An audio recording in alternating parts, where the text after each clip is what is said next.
Chers élèves, bonjour et bienvenue à notre séquence de cours d'aujourd'hui.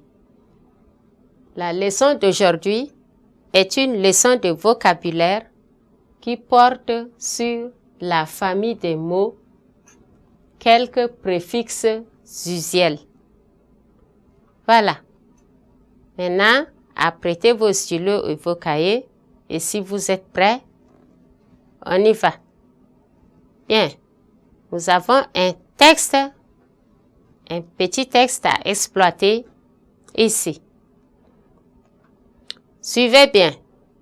C'est inutile et impoli de bavarder en classe. Infatigable, Doutoum voyage toujours en bicyclette. Il pleut, mais Halima n'a pas d'imperméable. Ahmad, notre professeur d'histoire, parle plusieurs langues. Il est polyglotte.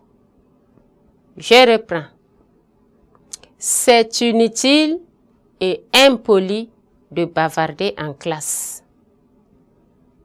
Infatigable, Doutoum voyage toujours en bicyclette.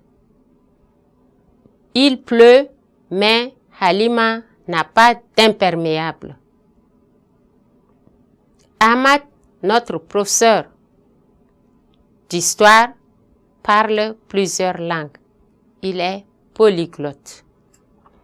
Bien. Nous avons dit en titre que notre leçon est axée sur quelques préfixes usuels. Les préfixes, en rappel, sont des mots, des particules, des mots qui se placent devant le radical. N'est-ce pas? Quand vous prenez un mot, vous avez le préfixe, le radical et le suffixe.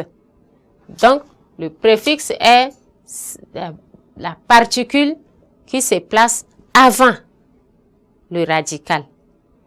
Et ces préfixes-là donnent souvent un sens au mot.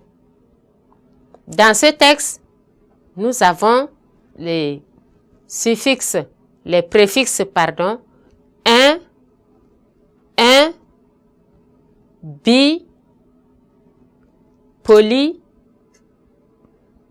Voilà. Ces préfixes ont leur sens quand ils se placent devant le mot.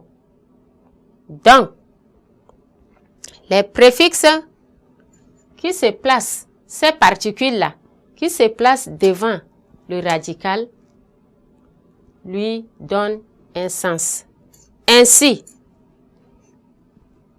un,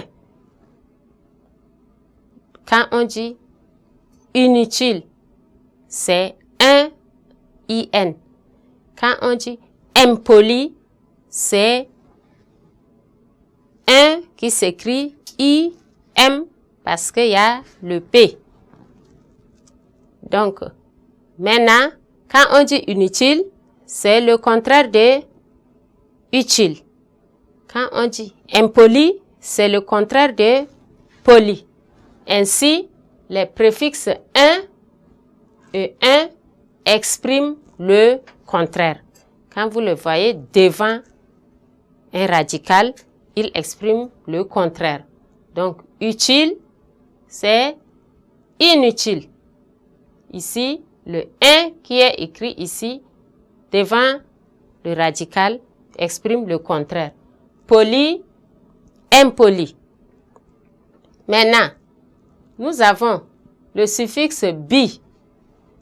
Et ce suffixe bi, il exprime quant à lui le double. Vous voyez, bi qui veut dire double. Donc, nous avons bicyclette, ça veut dire qui a deux roues. Et nous avons également bimestriel, ça veut dire qui s'est produit 2 fois dans le moi. N'est-ce pas? Bien. Maintenant, prenons le préfixe poli. Le préfixe poli, quant à lui, traduit le pluriel. Il exprime le pluriel. Par exemple, on dit un polyglotte. Un polyglotte, c'est celui-là qui parle plusieurs langues. Vous voyez un peu? Donc, polyglotte, c'est plusieurs langues. Poly veut dire plusieurs. Et nous avons également un polygame, c'est quelqu'un qui a plusieurs femmes. Donc, vous voyez à peu près ce que veulent dire les préfixes qui se placent là devant le radical. Ils donnent toujours un sens au mot. Bien, chers élèves, notre leçon est terminée. Au revoir et à nous revoir à la séquence prochaine.